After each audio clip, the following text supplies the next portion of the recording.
The Second Weltkrieg in Central Europe ravaged on as the forces of the Entente made their way into France thanks to a successful naval invasion to the south. The Kingdom of France for a moment looked worried when revolts came from within, but some of these were already stuffed within a mere week. Their government released a public statement that they still would be able to put their full strength behind the front lines of the war where necessary. Portugal, that had experienced many different offensives from either side, seemed to shift again as the Entente forces headed up north. Though at first glance, this was a reason to rejoice for some. After 2 failed attempts to capture and hold the landmass, this did little to get but a cheer out of many who heard the news. And so the front lines started to shift into the favor of the Entente on all sides. And with Austria and Russia heading west as well, it was clear to many that Syndicalist France's days were numbered. But the French had a lot of people stationed around the Russian line and managed to break up the army near the border of Denmark. And at the same time, they had hundreds of thousands of troops lined up near the Entente's attacking troops, but were faltering at multiple sections across the wide front. The Austrians and Russians tried to link up with the Entente units to their west to secure a greater part and increase the pace of pushing their enemy towards the North Sea. In only a few months, the Americans and Portuguese managed to drive the Syndicalists to the edge of the landmass once more. There seemingly came no end to the tug-of-war effect. It was a reason for reminiscing about the Spanish Civil War back in the day. Many believed a similar display would occur where they would not be able to hold the country. But packs of Syndicalist infantry were still scattered about, and though the naval invasion by the Kingdom of France was a success, they were not able to close the border where the Entente currently was holding Portugal and the former lands of Spain. Setback could be felt in the east too, as the Russian attempt to head west seemed to have been destroyed as the French wrath was felt all over. From a military point of view, America was desolate, with all the millions of men it sent over to Europe to fight the war. Some feared that Mexico might attempt something in the near future if it got a whiff of this information. Indeed, as predicted, as April rolled around, the Syndicalist faction pushed back against the Entente troops in Portugal again. Though this third offensive seemed a success, it was done hastily, and there were not many men stationed across the front. It would not be long before they would be pushed towards the coast once more. By now, the Austrians had managed to link up with the Canadians and French as they invaded Luxembourg and shifted their way up north. The Commune of France had now lost over 3.1 million men. An incredible loss, and though they still had a lot of troops left, it was clear that the enemy was chipping away at their built-up establishment. Though dominance at sea was first handed to the Entente, the Union of Britain managed to muster a lot of threat as massive battles between fleets were mixed with suspenseful encounters with submarines.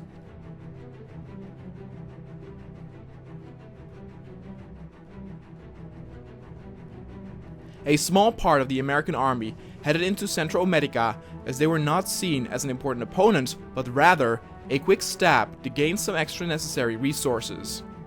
Portugal by now was in the hands of the Syndicalists again.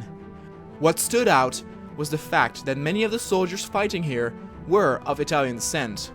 They fought during the second offensive and were unable to return to their homeland before it was too late and got taken over by the invaders. Russia continued to increase its presence and dominance in Asia, while at the same time create a war effort for Central Europe. The Americans and Canadians tried their best to cut off the enemy troops south of them. If they were able to cut them off, they would eventually run out of supplies, and a fourth and final offensive could end the seemingly endless tug-of-war struggle. There were still tens of thousands of mostly Portuguese soldiers fighting to hold the ports to hopefully one day pull forth an offensive again. One of these days, a side would run out of supplies, they thought.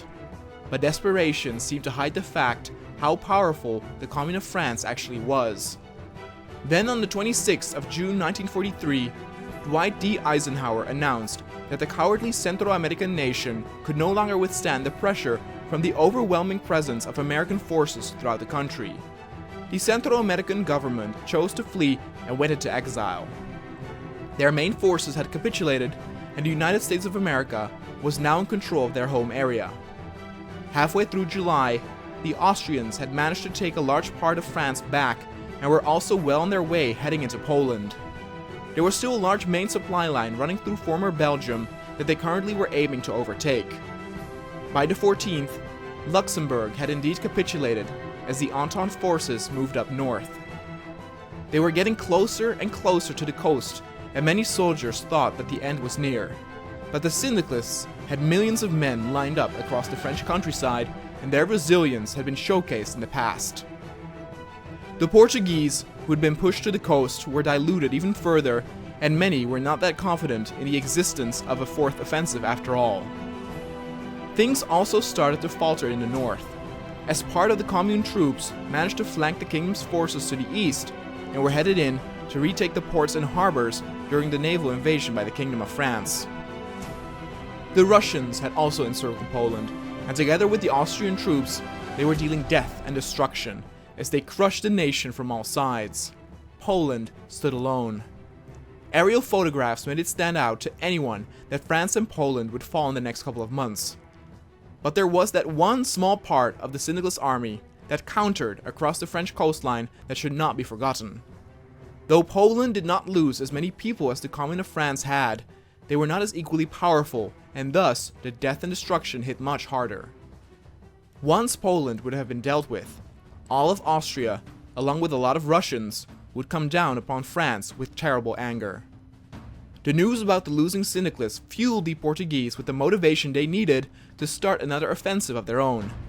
But certain generals were of the opinion that they acted rash and headed out into the open without linking up with other ports for reinforcements.